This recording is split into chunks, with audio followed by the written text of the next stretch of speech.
நண்பர்களுக்கு வணக்கம். ஸோ தலைவருடைய பேக் டு பேக் 2024 2025 சம்பவங்களை பற்றி நம்ம பேச போகிறோம். ஒன்றும் இல்லை, வேட்டையன் என்ன தான் ஆகிட்டு இருக்கு. வேட்டையன் பார்த்திங்க அப்படின்னா ஒரு 2 நாளுக்காக தலைவர் வந்து மும்பை போயிட்டு வந்திருக்காரு. ஏன் இவ்வளோ ஷார்ட் ஸ்கெடியூலில் அவர் வந்து ஏறக்குறைய உழைச்சி ஓடா தெரிஞ்ச ஒரு மனுஷன் இப்போவும் இந்த வயசுலேயும் வந்து ஒரு 2 நாள் ஷெடியூலுக்காக அவர் அப் அண்ட் டவுன் வந்து இங்கேருந்து நீங்கள் ஃப்ளை பண்ண வச்சு மறுபடியும் ரிட்டர்ன் பண்ண வைக்கிறீங்களேன்ற ஆதங்கத்தில் தலைவர் ரசிகர்கள்லாம் கொதிச்சுட்டு இருந்தாங்க. அப்போ வந்து தலைவர் எதுக்காக இதை பண்ணியிருக்காரு அப்படின்னா, அமிதாப் பச்சன் சாருடைய கால் ஷீட் வந்து அப்போ தான் கிடச்சிருக்கு. அவருடைய கால் ஷீட்டில் அவருடைய கன்வீனியன்ஸில் தான் நம்ம வந்து வேலை பார்க்கணுன்றதை ரொம்ப ஸ்ட்ரிக்டாக படக்குழுவினர் சொல்லிட்டாரு. சும்மா அவரை வந்து நம்ம தேவைக்காக வர வைக்கிறது, அவர் இங்கே வர வைக்கிறது, அங்கே சுற்ற வைக்கிறது எதுவுமே வேணாம்.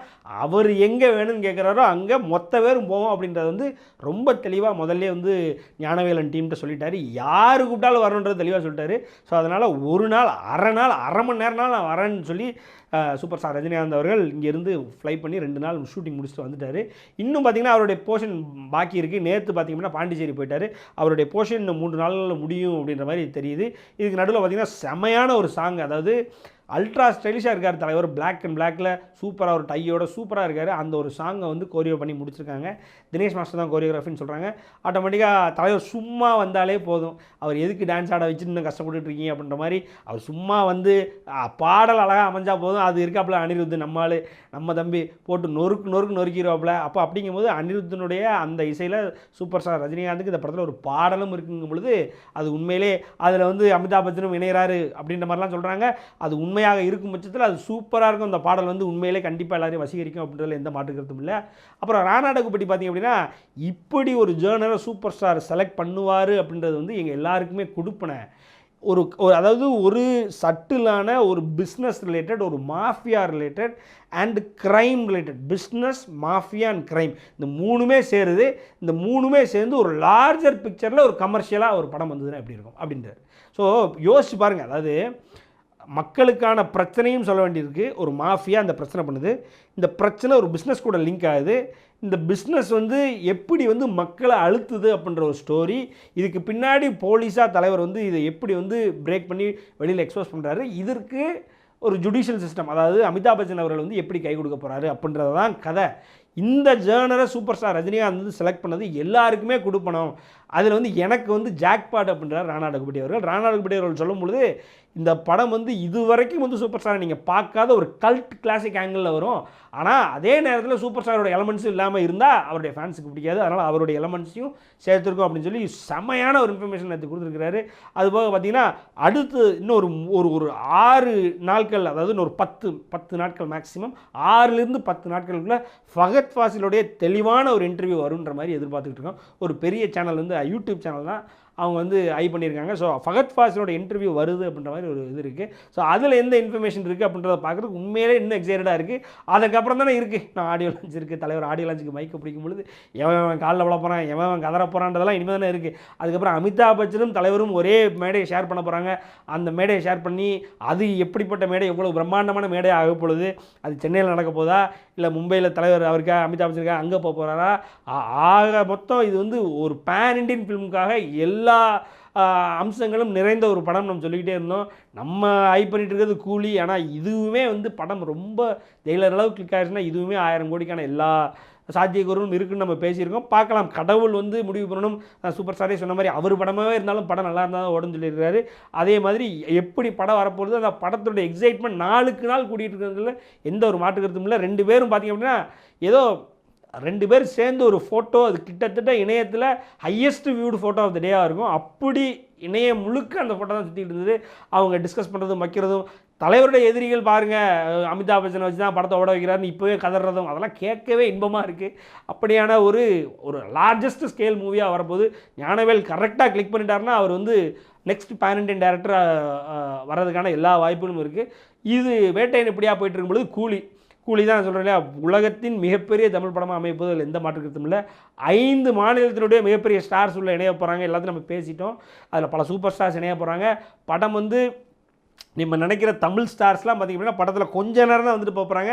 அவங்கள பார்க்கவே ஒரு கூட்டம் கூடும். அது இல்லாமல் Indian super stars, Indian big stars, வேறு இண்டஸ்ட்ரியிலேருந்து ஒரு 5 பேர் படத்தில் இணைகிறாங்க அப்படின்றதெல்லாம் வந்து ஒரு அபரிமிதமான ஒரு விஷயம். அது வந்து கூலியில் நடக்க போது இதெல்லாம் ஒரு சைடில் இருந்தாலும் கூலியினுடைய இன்டர்வல் முடிஞ்சிருச்சு. இன்டர்வல் பார்த்திங்க அப்படின்னா அந்த அசோசியேட் டைரக்டர்ஸ்லாம் இம்மானுவேல் ஒரு 3 அசோசியேட் டைரக்டர்ஸ் வெளியில் வராங்க. அதில் பார்த்திங்க அப்படின்னா சந்துரு அப்படின்னு சொல்லி ஒரு அசோசியேட் டைரக்டர், அவர் தான் மாவீரன்லாம் ஒர்க் பண்ணியிருக்காரு. அந்த டேரக்டர் வந்து அது வந்து ரொம்ப சிலாய்ச்சி பேசியிருக்காரு. பேசும்பொழுது இம்மானுவேல் அப்புறம் இன்னொருத்தர் எல்லாருமே சேர்ந்து அவங்க லோகேஷ் கனகராஜ் கூட பயணம் பண்ணவங்க, மாநகரத்துலேருந்து பயணம் பண்ணவங்க, அவங்க எல்லோரும் சேர்ந்து ஆல்மோஸ்ட் ஃபஸ்ட் ஹாஃப் முடிச்சிட்டாங்க. இப்போ இந்த 2 நாள் ஷூட்டு பாண்டிச்சேரி, 3 நாள் ஷூட் இருக்குது பாண்டிச்சேரியில், 2-3 நாளும் இருக்குது.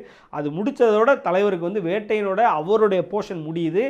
அதனால் அவங்க பிளான் பண்ணபடி ஜூன் தான் கரெக்டாக சொல்லியிருந்தார்.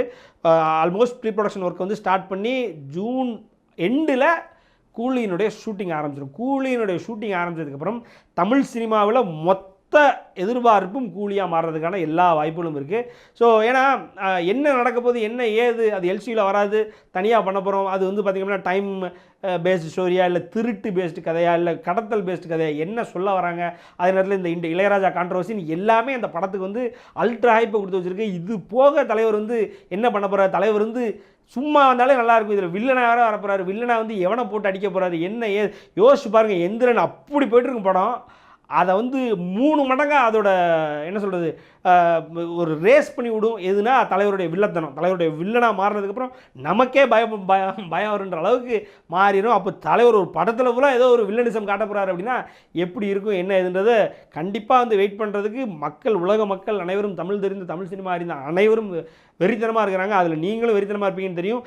எவ்வளவு சீக்கிரமாக தலைவரை பற்றியான இன்ஃபர்மேஷன்லாம் கேதர் பண்ணி கொடுக்க முடியுமோ கண்டிப்பாக கொடுத்துக்கிட்டே இருப்போம். அடுத்தது முக்கியமான விஷயம் பார்த்திங்க அப்படின்னா தலைவர் ரசிகர்களுக்கு, அதாவது தலைவருடைய வெறியர்களுக்கு, தலைவர் மன்றத்தினுடைய காவலர்களுக்கு என்னென்னு பார்த்திங்கன்னா, இடையில பார்த்திங்கன்னா ராஜமகாலிங்கம் சாரை வந்து ஒரு பெரிய வீடு கட்டியிருந்திருக்காரு. அவர் ஃப்ளாட் ஒன்று வாங்கியிருக்கிறாரு. அந்த ஃப்ளாட்டினுடைய கிரகப்பிரவேசத்துக்கு தலைவர் அழைச்சிருக்காரு.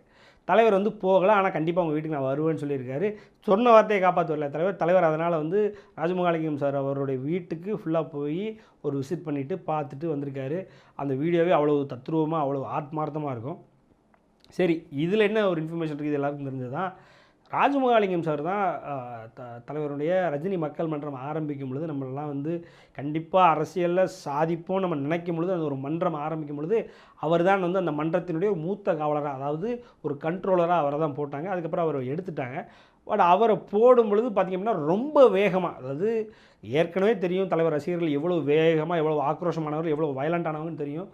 அதையும் வந்து பீட் பண்ணுற மாதிரி அவ்வளவு வேகமாக வேலைகள் வந்து ஏறக்குறைய 25,000 பூத் வந்து ஒரு வாரத்தில் பூத் கமிட்டி வேலைகள்லாம் நடந்ததுன்ற மாதிரி சொல்லப்பட்டுச்சு. அப்போவே வந்து அதை வந்து பல பத்திரிகைகள்லையும் எழுதுகிறாங்க. இது வந்து ராஜமகாலிங்கம் சார் இருக்கும் பொழுது தான் வந்து இவ்வளவு வேகமாக அந்த வேலைகள் நடந்தது. மனுக்கள் வாங்குறதுன்னு அப்போவே, அதாவது கட்சி ஆரம்பிக்கிறதுக்கு முன்னாலே மனுக்கள் வாங்குறது, இது போன்ற புது திட்டங்களை ராஜமகாலிங்கம் சார் கொண்டு வந்தார். இதெல்லாம் நம்ம எல்லாத்துக்கும் தெரிஞ்சது தான். அப்போ ராஜமகாலிங்கம் சார் வந்து அப்புறம் ஏதோ ஒரு காரணத்தினால தலைவர் வந்து அவரை வேண்டான்னு சொல்லிட்டு தான் வந்து வேறு கண்ட்ரோலர்ஸ் எல்லாம் போட்டாங்க. அதுக்கப்புறம் அது வேறு மாதிரி ஆயிடுச்சுன்னு வைங்க சார், அதை விட்டுரும். இப்போ எதுக்கு அதை நம்ம எடுக்கணும் அப்படின்னா, ஏற்கனவே சூப்பர் ஸ்டார் ரஜினிகாந்த் அவர்களுடைய அகில உலக ரஜினிகாந்த் ரசிகர் மன்றத்தின் தலைவர்ன்ற ஒரு பதவி இன்னும் காலியாக இருக்குது. அமரர் இறந்து போனதுனால இப்போ இன்னும் காலியாக இருக்குது. ஸோ என்ன, அப்போ அந்த இடத்துக்கு யார் தான் வருவாங்க அப்படின்னு பேசும்பொழுது, அதுக்கு வந்து நம்ம இங்கே உள்ள மாவட்ட செயலாளர்கள் நம்ம பல பேர் நம்ம சொல்லியிருந்தோம். அவங்களும் வருவாங்க, வர்றதுக்கான வாய்ப்புகள் இருக்குது. ஆனால் அதை பற்றி இன்னும் முடுக்கி தலைவர்கிட்ட பேசுகிறதுக்கான ஒரு ஆள் இல்லை அப்படின்ற மாதிரி நம்ம சொல்லியிருந்தோம். நேற்றைய சந்திப்பின் பொழுது, அதாவது நேற்றைய சந்திப்புக்கு அப்புறம் இதை பற்றியான பேச்சுவார்த்தை நடந்ததாக ஒரு தகவல் நமக்கு வந்தது. என்னென்னா, நேற்று வந்து திடீர்னு அவர் அப்படி எப்போவுமே நீங்கள் பார்த்தீங்க அப்படின்னா ஒரு 100 பேரை வரைக்கும் சொல்லியிருப்பாங்க. தலைவர் எப்போவுமே திடீர்னு அன்அனௌன்ஸ்டாக அவர் வேறு வந்துட்டு பார்த்துட்டு போயிடுவார். நேற்று அந்த வீடியோ பார்த்தாலே நமக்கு தெரியும், அன்அனௌன்ஸ்டாக டக்குன்னு வந்துட்டு கடற்கடன்னு அவருடைய ஃபாஸ்ட்டுக்கு அந்த வீடியோ அவரை வச்சு எடுக்கிற வீடியோவே ஃபாஸ்ட்டாக ஓடும், அதை எடிட் பண்ணாமலே ஃபாஸ்ட்டாக ஓடுன்ற மாதிரி அப்படி ஓடும். அப்போ முடிஞ்சதுக்கப்புறம் சரி அதை பற்றி நன்றி தெரிவிக்கிறதுக்காக ஃபோன் பண்ணும்பொழுது தலைவராக கேட்டதாகவும், அதை ரசிகர் மன்றத்துக்கு ஒரு தலைவரை நம்ம போட்டால் நல்லாயிருக்கும், ஆர்கனைஸ்டாக கொண்டு போகிறதுக்கு நற்பணிகள், ஏன்னா இனிமேல் அரசியல் நமக்கு இல்லைன்னு ஆயிடுச்சு, ஆனால் நற்பணிகள் செய்கிறதுக்கு வந்து ஆர்கனைஸ்டாக ஒரு குழு இருந்தால் நல்லாயிருக்கும் அப்படின்னு சொல்கிறதுக்காக தலைவர் வந்து ஃபோன் பண்ணி மறுபடியும் அதை யாரை போடலாம் என்ன ஏதுன்ற ஒரு மிகப்பெரிய விவாதத்தில் 2 பேரும் வந்து என்ன சொல்கிறது ஈடுபட்டதாக ஒரு தகவல். ஸோ இந்த தகவலின் அடிப்படையில் அந்த தகவல் கொடுத்தவர் நமக்கு என்ன சொல்கிறாரு, தகவல் கொடுத்தவர் பார்த்திங்க அப்படின்னா ஒரு பாண்டிச்சேரியை சார்ந்த ஒரு முன்னாள் தலைவர். அவர் நம்ம கொடுக்கும்பொழுது அவர் என்ன சொல்கிறார் அப்படின்னா, ராஜமகாலிங்கம் சாரையே தலைவராக போடுறதுக்கான வாய்ப்புகளும் நிறைய இருக்குது அப்படின்ற மாதிரி சொல்கிறாங்க. அப்படி நடக்கும் பட்சத்தில் நம்மளுடைய ரசிகர் மன்றம் ஏற்கனவே நற்பணிகளுக்கு வந்து அளவே இல்லாமல் நம்ம வந்து நம்மளுடைய நேரத்தையும் பணத்தையும் செலவு பண்ணிகிட்டு இருக்கோம். ராஜமகாலிங்கம் சார் மாதிரி ஒரு தலைமை வரும் பட்சத்தில் இது வேறு மாதிரி ஆகும் அப்படின்றதில் எந்த மாற்றுக்கருத்தும் இல்லை. இந்த சொல் உண்மையாக மாற வேண்டும் என்று உங்களை போல நானும் நினச்சிக்கிறேன். நன்றி, வணக்கம்.